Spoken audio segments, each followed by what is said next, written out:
살아가면서 누구나 한 번쯤은 노년의 삶에 대해 고민하게 됩니다. 특히 75세는 인생의 흐름 속에서 중요한 분기점으로 여겨지는데요. 이 시기를 기점으로 사람들은 두 갈래로 나뉘는 모습을 자주 보게 됩니다. 한쪽에는 은퇴 이후에도 활력 넘치고 건강하게 살아가는 사람들이 있습니다.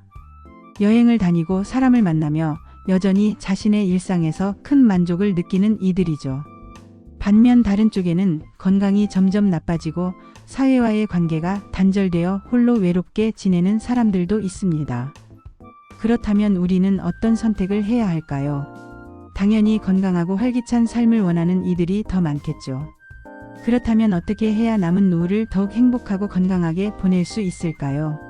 오늘은 전문가들이 말하는 왜 75세가 인생의 터닝 포인트인지, 그리고 어떻게 하면 현명하게 노년을 살아갈 수 있는지에 대한 이야기를 함께 나눠볼까 합니다. 75세 왜 전환점이 될까? 75세는 단순한 숫자가 아닙니다. 70대와 80대의 경계에 있는 이 시점은 몸과 마음의 변화가 본격적으로 찾아오는 시기이기 때문입니다. 이때를 어떻게 보내느냐에 따라 노년의 삶은 크게 달라집니다.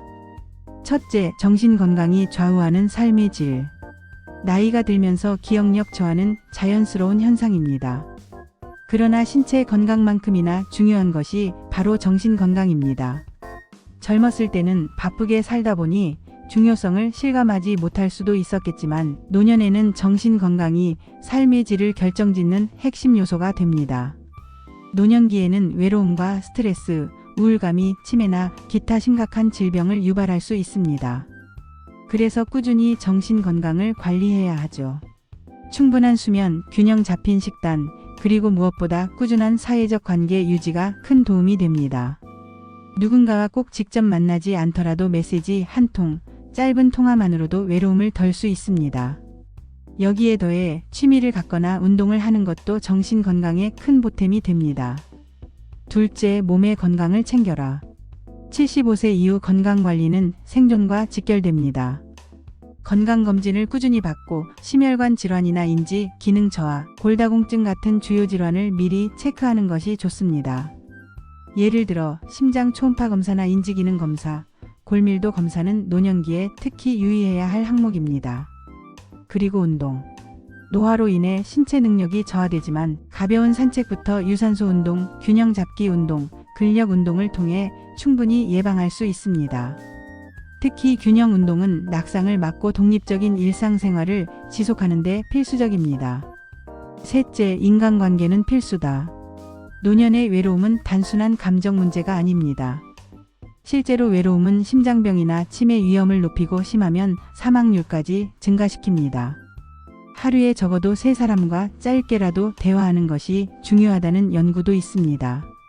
이웃이나 친구, 동네 모임, 복지관, 활동 등 어떤 형태든 사람들과의 연결고리를 이어가는 것이 노후 삶의 질을 좌우합니다. 넷째, 구강 건강이 장수를 좌우한다. 구강 건강은 단순히 치아 문제로 끝나지 않습니다. 치아와 잇몸의 건강은 식습관, 영양 흡수, 심지어 자존감과도 밀접하게 연결되어 있습니다. 충분한 수분 섭취, 꾸준한 양치와 함께 정기적인 치과 검진을 통해 구강 건강을 지켜야 합니다. 다섯째, 제대로 먹어야 오래 산다. 나이가 들수록 잘 먹는 것이 중요합니다. 단백질 섭취가 부족하면 면역력 저하로 이어져 폐렴 같은 질환에 취약해집니다. 실제로 많은 전문가들은 고령자가 오히려 젊을 때보다 고기나 단백질 섭취를 늘려야 한다고 말합니다. 적절한 체중 유지도 중요하죠. 약간 통통한 편이 오히려 노화 예방에 도움이 된다는 데이터도 있습니다. 마지막으로 삶을 즐겨라. 건강하게 오래 사는 것도 중요하지만 그 안에서 어떻게 즐기며 사는가가 더 중요합니다. 너무 스트레스를 받거나 지나치게 금욕적인 생활에만 매달리기보다는 가끔은 좋아하는 음식도 먹고 하고 싶었던 일들도 하며 하루하루를 충실히 살아가는 것이 노후를 행복하게 만드는 지름길입니다.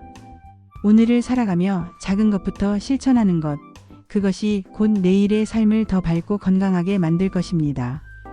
인생의 황금기를 잘 준비하는 것, 지금부터 시작해 보세요.